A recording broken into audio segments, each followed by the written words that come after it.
America आणखी 487 बेकायदेशीर भारतीय स्थलांतरितांना भारतात पाठवणार आहे। तर अमेरिकेने बेकायदेशीर भारतीय स्थलांतरितांची ओळख पटवली असल्याचं अमेरिकेच्या परराष्ट्र मंत्रालयानं सांगितलंय। तर यापूर्वी 4 फेब्रुवारीला 104 बेकायदेशीर स्थलांतरितांना भारतात पाठवण्यात आलं होतं। तर भारतीयांना पाठवताना कोणतेही गैरवर्तन होऊ नये याची अधिक काळजी घेतली जाईल असं परराष्ट्र सचिव विक्रम मिस्त्री यांनी सांगितलंय।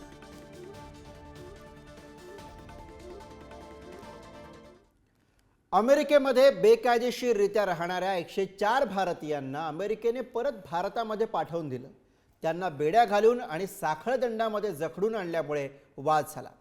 पण त्याही पेक्षा धक्कादायक अनुभव होता तो डंकी पद्धतीनं अमेरिकेमध्ये घुसण्याचा। भारत अमेरिका भारत या रिटर्न प्रवासामध्ये या डंकींना काय काय सोसावं लागलं त्याचाच हा धक्कादायक रिपोर्ट। हे आहे डंकी हरप्रीत सिंग लालिया। आता तुम्हाला प्रश्न पडला असेल की डंकी म्हणजे काय? तुम्हाला शाहरुख खानचा डंकी सिनेमा आठवतोय? बेकायदेशीररित्या परदेशात जायच्या प्रयत्नात असलेला शाहरुख आणि त्याच्या मित्रांचा सिनेमा। तर हे हरप्रीत सिंग लालिया अशाच डंकी मार्गाने अमेरिकेत घुसण्याचा प्रयत्न करत होते। त्यांच्याकडे कॅनडाचा व्हिसा होता, मात्र अमेरिकेत घुसखोरी करताना बॉर्डर सिक्युरिटी पोलिसांनी त्यांना पकडलं।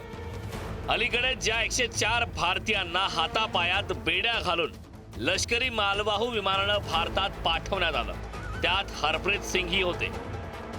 भारत अमेरिका आणि परत भारत हा प्रवास किती वेदनादायी होता याचा पाढाच त्यांनी पुढारी न्यूजशी बोलताना वाचला। अमेरिकेत घुसण्याचा प्रयत्न त्यांनी कसा केला ते पहा। सर, बॉर्डर जैसे मैंने बताया कि 4.5 घंटे एक पहाड़ियाँ रहती है, वो चढ़नी पड़ती है। उसके बाद एक जीरो लाइन आती है जहाँ जो कांटे वाली तार होती है उसकी ब्रेफिंग लगी रहती है, उसको पार करना पड़ता है। पार करने के बाद अपना वहाँ पर 16 घंटे चलने के बाद पुलिस ने हमने हाथ जोड़े कैमरे के सामने कि हमारे को अरेस्ट कर लो, क्योंकि 3 दिन से हम भूखे थे, पानी के बिना पानी पे चल रहे थे। अब उसके अलावा हम कितने लोग थे साथ में? हम 22 जनों का ग्रुप था। कहाँ से थे? सभी हमारे मतलब उसमें 2 नेपाली थे, एक पाकिस्तानी था, एक बांग्लादेश 2 नेपाली, एक बांग्लादेशी और बाकी सब इंडियन थे। सर 16 घंटे के बाद हमारे को पुलिस ने, हम जब नीचे गए हाथ जोड़े कि भाई हमारे को अरेस्ट करो, उसके बाद पुलिस ने हमारे को पकड़ा। पकड़ने के बाद सर हमारे को फिर वो अपना सैंडी को जो कैलिफोर्निया में पड़ता है वहाँ लेके गए। वहाँ पर हमारी मतलब उन्होंने कोई इंक्वायरी नहीं की, कुछ नहीं की, सिर्फ पासपोर्ट स्कैन करके फिंगर लिए और हमारे को जेल में मतलब जो उनका कैब होता है वहाँ डाल दिया। अमेरिकेत पकडले गेल्यानंतर नेमकं काय घडलं याची चित्तथरारक कथा ही त्यांनी उलगडून सांगितली। 12 दिन सर मैं वहाँ रहा हूँ।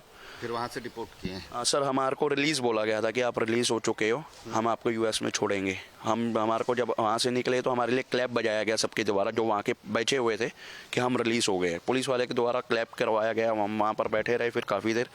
वहाँ से हमारे को उन्होंने बोले आपको वॉशरूम जाना है, कुछ करना है तो कर लो।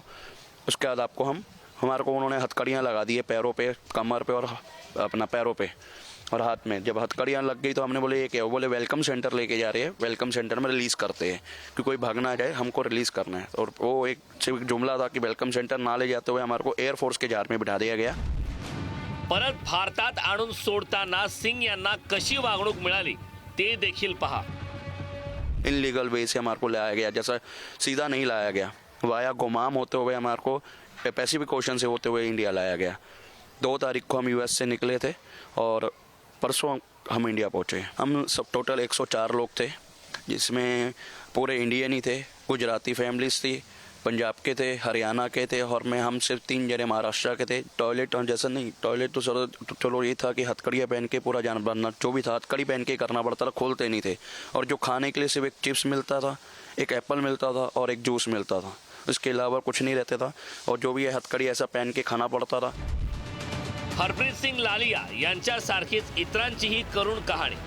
आपल्या मुलासोबत नेमकं काय घडलं ते सांगताना एका वडिलांना गहिवरून आलं। इसने अपनी दुकान बेच दी, का सामान बेच दिया सारा, और कुछ मेरे जो पेंशन के पैसे थे वो लग गए, जो मेरे उसके अपना रिटायरमेंट के पैसे थे। किस चीज़ की दुकान थी? इसकी मोबाइल की दुकान थी अपनी अम्बाला से। तो क्या सरकार से उम्मीद करते हैं? क्या? मैं तो ये उम्मीद रखता हूँ कि भाई ऐसे जो आदमी धोखे से भेज रहे हैं इनके खिलाफ कड़ी से कड़ी कार्रवाई हो। दरम्यान अमेरिकेनं भारतीयांना परत पाठवताना जी अपमानास्पद वागणूक दिली त्यावरून गल्लीपासून दिल्लीतल्या संसदेपर्यंत संताप व्यक्त होतोय. कोलंबिया सारख्या देशानं स्वतःचं विमान पाठवून आपल्या नागरिकांना मायदेशी परत आणलं. भारतानं असं का केलं नाही असा सवाल आता केला जातो.